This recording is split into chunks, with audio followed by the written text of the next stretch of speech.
hari ni hamba nak terang restoran salai kampung di Jalan Seri Putera 1/8 Bandar Seri Putera Bangi.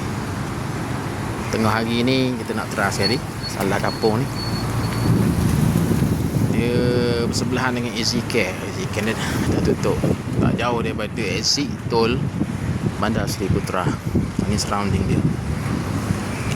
Bawah-bawah kita tengok bagaimana. Kita tengok menu dia. Salai apa ni? Ni macam puyuh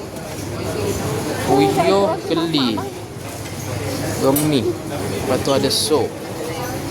Ini daging. Lepas tu makanan-makanan. Macam ni lauk dia. Dia macam-macam lauk. Tidak semestinya salai. Nasi campur pun ada. Macam-macam lauk.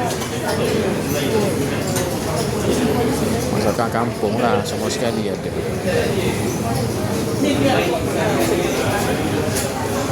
Nampak buat air dia. Ni kaunter dia. Kaunter makan dia.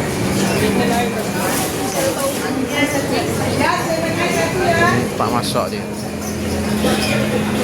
Kita open sikit lah.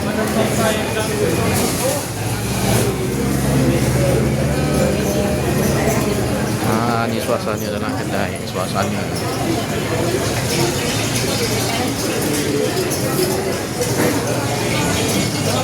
dalam kedai.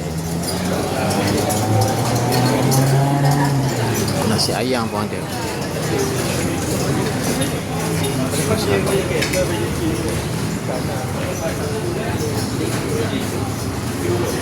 Salai kampung.